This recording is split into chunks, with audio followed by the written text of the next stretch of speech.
स्वागत है आपका न्यूज 18 पर। विधानसभा का मानसून सत्र शुरू हो चुका है दोस्तों। सदन में दिवंगतों को श्रद्धांजलि दी जा रही है। समाजवादी पार्टी के विधायकों का पैदल मार्च चल रहा है। अखिलेश यादव की अगुवाई में धरना प्रदर्शन किया जा रहा है। विरोध जता रहा है विपक्ष, यहां पर सरकार के ऊपर विरोध का दबाव बनाना चाहता है। अखिलेश यादव समाजवादी पार्टी नियमों को नहीं मानती, ये कहा गया है मुख्यमंत्री योगी आदित्यनाथ की तरफ से। तो ये आपको इस समय की हम अपडेट्स दे रहे हैं। पैदल मार्च को लेकर आपको अपडेट दे रहे हैं। समाजवादी पार्टी का पैदल मार्च, जिस पर अभी विधायकों की तरफ से धरना प्रदर्शन जो किया जा रहा था, उस पर मुख्यमंत्री योगी आदित्यनाथ ने भी अपनी तरफ से साफ कह दिया है, विरोध अगर लोकतांत्रिक तरीके से दर्ज कराया जाएगा तो वो मान्य होगा, वरना प्रशासन अपना काम करेगा। और उन्होंने समाजवादी पार्टी के ऊपर भी कटाक्ष किया। और अब आपको जानकारी दें कि दिवंगतों को श्रद्धांजलि देने के बाद अब सदन की जो कार्यवाही है वो कल तक के लिए स्थगित कर दी गई है। ये तय समय के हिसाब से तय कार्यक्रम चल रहा है। आज पहला दिन उन विधायकों को समर्पित जिनके निधन पर आज एक शोक सभा चलाई गई अंदर और उनको श्रद्धांजलि अर्पित की गई। अब सदन की कार्यवाही को स्थगित कर दिया गया है। 3 तस्वीरें आपकी टेलीविजन स्क्रीन पर इस समय है। दिवंगतों को आज नमन किया गया। सत्र के पहले दिन उनको पहला दिन समर्पित करते हुए श्रद्धांजलि दी गई, नमन किया गया उनको। दूसरी तस्वीर आपके सामने धरना प्रदर्शन की तस्वीरें हैं। समाजवादी पार्टी का ये विधान भवन के बाहर धरना प्रदर्शन। और तीसरी तस्वीर आपके सामने हेल्थ कैंप से जुड़ी है। मुख्यमंत्री योगी आदित्यनाथ ने तमाम विधायकों के लिए हेल्थ कैंप का भी आज शुभारंभ कर दिया है। सबसे पहले मुख्यमंत्री का हेल्थ चेकअप हुआ और अब सारे विधायक जो पहुंचेंगे विधान भवन, उन सब का चेकअप होगा। सत्र की शुरुआत हो चुकी है। सत्र की शुरुआत हंगामेदार रहने के पूरे आसार थे, लेकिन जो हंगामा विपक्ष सदन के अंदर नहीं कर सकता था, शायद यही वजह है कि वो हंगामा बाहर बरपा है। समाजवादी पार्टी अच्छे से जानती है कि ये छोटा सत्र रहने वाला है। 4 दिन का महज ये मानसून का सत्र है, उसमें तमाम मुद्दे उठाना और सरकार को घेरना शायद मुश्किल हो सकता था। इसीलिए पहला दिन समाजवादी पार्टी की तरफ से विरोध के लिए चुना गया। ये 3 तस्वीरें आपके सामने। और अब आपको हम जानकारी देते हैं कि सत्र शुरू हुआ, जिसमें सदन में दिवंगतों को श्रद्धांजलि दी गई, उनको नमन किया गया। सदन की कार्रवाई कल तक के लिए अब स्थगित कर दी गई है।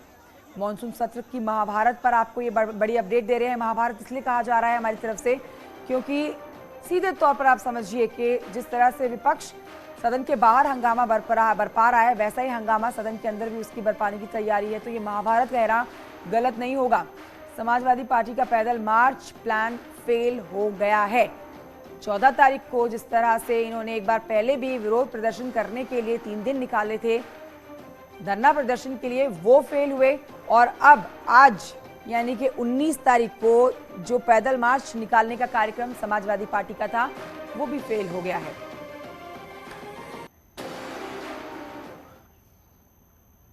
तो अखिलेश यादव ने सरकार पर विरोध दबाने का आरोप लगाया। तो वहीं समाजवादी पार्टी का ये विरोध, जिस पर सीएम योगी ने कहा कि समाजवादी पार्टी से नियमों के पालन की उम्मीद नहीं की जा सकती। सुनिए।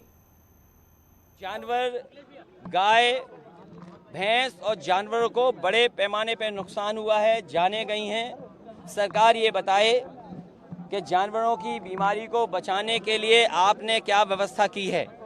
इस सरकार में न केवल जानवरों की जान जा रही है, गरीब अगर इलाज कराना चाहेगा तो इलाज नहीं हो रहा। पीएससी उठा लो, सीएससी उठा लो, जिला अस्पताल उठा लो, राजधानी के बड़े अस्पताल उठा लो, मेडिकल कॉलेज उठा लो, इतनी लंबी लंबी कतारें लगी हैं कि गरीब को पहले तो इलाज नहीं, दवाई। लोकतांत्रिक तरीके से अपनी बात रखने में कहीं कोई बुराई नहीं है, हर एक व्यक्ति को है। नियमानुसार अगर उन्होंने कोई परमिशन मांगी होगी तो पुलिस उन्हें सुरक्षित और सही मार्ग अवश्य देगी और परमिशन भी देगी, इसमें कोई संदेह नहीं।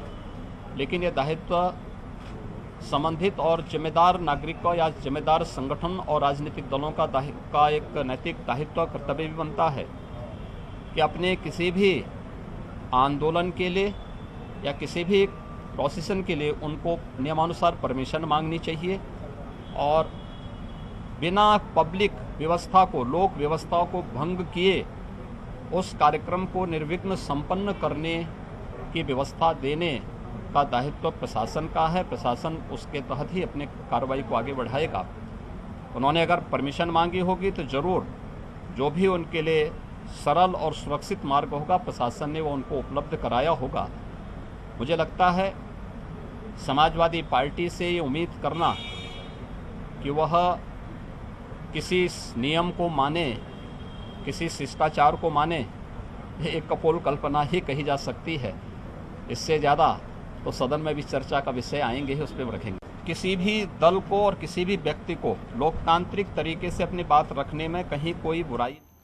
तो देखिए, मुख्यमंत्री का भी साफ कहना है कि अगर चर्चा करनी है तो वो सदन के अंदर की जानी चाहिए। बाहर हंगामा करना, जनता के लिए परेशानी खड़ी करना, धरना प्रदर्शन करके, ये उम्मीद समाजवादी पार्टी से कम ही की जा सकती है। सीधे रुख करते हैं अलाउद्दीन की तरफ। हमारे सहयोगी इस समय हमारे साथ लखनऊ से लाइव मौजूद है। अलाउद्दीन, एक तरफ तो सदन की कार्यवाही हुई शुरू, जहां पर दिवंगत विधायकों को श्रद्धांजलि अर्पित की गई। अब कल तक के लिए कार्रवाई स्थगित की गई है, लेकिन यहां पर समाजवादी पार्टी को समझना होगा कि ये सीधे तौर पर समझा जाए कि आज जो हंगामा वो सदन के अंदर नहीं बरपा सकते थे प्लान तरीके से, इसीलिए आज सदन के बाहर यह हंगामा किया गया है। क्या अपडेट्स हैं इस समय अलाउद्दीन? और देखिए 10 बजे ठीक जो है समाजवादी पार्टी के विधायकों के साथ नेता प्रतिपक्ष निकलते हैं और ये वही जगह है जहां पर जो है संघर्ष की स्थिति बनी। किसी भी संघर्ष के बाद जो चीज़ें होती हैं वो पीछा छोड़ जाती हैं अपनी। ज़रा सा दिखाएंगे, आलम बदी की तबीयत ख़राब हो गई थी। आलम बदी की देखिए अभी भी विधायक जो है निज़ामपुर के, उनकी टोपी यहाँ पर पड़ी हुई है, मनोज पांडे की टोपी यहाँ पर पड़ी हुई है। तो ये अवशेष हैं, तमाम जो है विक्रमादित्य मार्ग पर जो संघर्ष हुए हैं उसके अवशेष अब से बचे हैं। विधायक सारे समाजवादी पार्टी कार्यालय में चले गए हैं। ठीक 11 बैचेस भी हैं, पुलिस कर्मियों के बैचेस भी हैं जो संघर्ष की स्थिति हुई यहाँ पर गिरी हुई हैं। तमाम टोपियाँ हैं, चप्पल्स हैं। खैर ये अवशेष की बात हो गई। अब मैं आता हूँ कि आज जो है पूरी समाजवादी पार्टी जो 115 से ज़्यादा जो विधायक थे जो सड़कों पर थे, वो फिलहाल समाजवादी पार्टी कार्यालय पर चले गए हैं। वहाँ एक बैठक हो रही है कि कल की रणनीति कैसे बनाई जाएगी फिलहाल। लेकिन पुलिसकर्मी यहाँ पर दस्तूर मौजूद हैं। उपेंद्र जरा दिखाएंगे, बैरिकेटिंग वैसे ही है, जाली नुमा तार अभी भी यहाँ पर लगाया गया हुआ है। अलाउद्दीन, कल की रणनीति पर नजर रखिए आप भी, लेकिन अभी तक की जो रणनीति है समाजवादी पार्टी ने बनाई है वो सब तो फेल साबित हुई है। और आज का जो धरना प्रदर्शन, जो विरोध दर्ज कराने के लिए पैदल मार्च निकाला गया था समाजवादी पार्टी की तरफ से, वो भी फेल साबित हुआ है। एक छोटे से ब्रेक के लिए यहाँ रुकना होगा, कहीं मत जाइए, हम जल्द लौटेंगे।